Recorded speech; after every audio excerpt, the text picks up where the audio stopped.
Baik, Assalamualaikum warahmatullahi wabarakatuh. Perkenalkan, nama saya Morita dari jurusan Matematika tahun angkatan 2024. Di sini saya akan menjelaskan soal nomor 14 bab 6.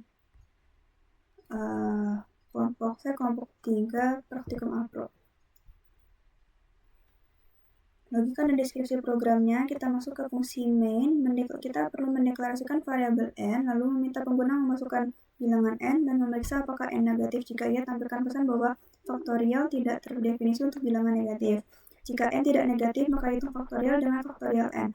Lalu, program akan menampilkan hasil faktorial dan mengembalikan 0 untuk menandakan program berjalan dengan sukses. Ini sebenarnya tidak perlu return 0 juga tidak apa-apa ya.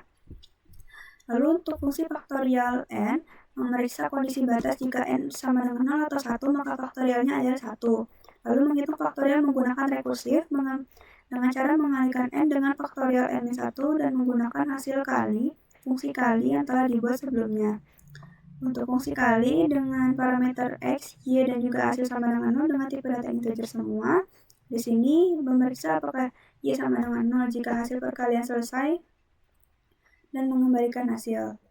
Jika y sama 0, maka hasil perkalian selesai dan mengembalikan hasil. Yang kedua, melakukan penjumlahan berulang sebagai perkalian. Fungsi ini menggunakan rekursif untuk menjumlahkan x sebanyak y kali dan memanggilnya dirinya sendiri dengan y-1 dan menambahkan x ke hasil pada setiap langkah. Untuk pseudocode-nya,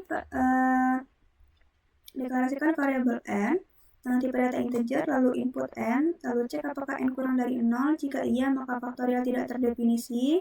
Jika tidak, maka program akan mencetak n dan program akan memanggil fungsi faktorial n. Lalu lanjut ke fungsi selanjutnya, deklarasikan variabel x, y, dan hasil dengan tipe data integer. Lalu inisialisasikan hasil ini sama dengan 0. Lalu jika y sama dengan 0, maka return hasil. Jika tidak, maka panggil kembali fungsi kali dengan parameter x, y-1 dan juga hasil plus x. Untuk fungsi selanjutnya, di sini deklarasikan variabel n dan cek apakah n sama dengan 0 atau 1. Jika iya, maka return 1. Jika tidak, maka panggil kembali fungsi kali dengan parameter n dan faktorial n-1. Oke, kita akan lanjut ke fungsi ke codingannya. Di sini untuk menggunakan header airstream saja. Untuk di integer min-nya kita deklarasikan variabel n, lalu menunggu input n-nya itu masuk. Setelahnya dicek apakah n kurang dari 0. Jika iya, maka faktorial tidak terdefinisi untuk bilangan negatif.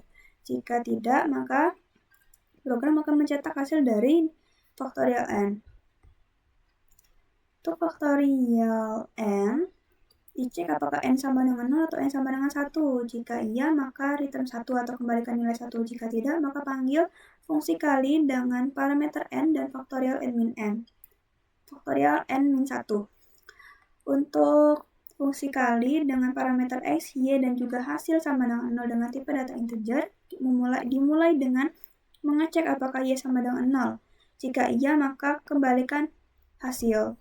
Jika tidak, maka panggil kembali fungsi kali dengan parameter x, y-1 dan juga hasil plus x. Baik, di sini kita akan coba running. Kalau masukkan bilangan misalnya 4 itu harusnya 24. Harusnya 24. Benar. Kita coba lagi. Misalnya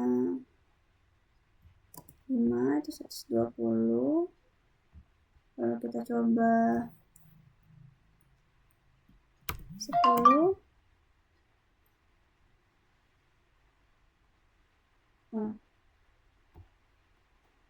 Kok nggak bisa ya? Misalnya 6, dia 720.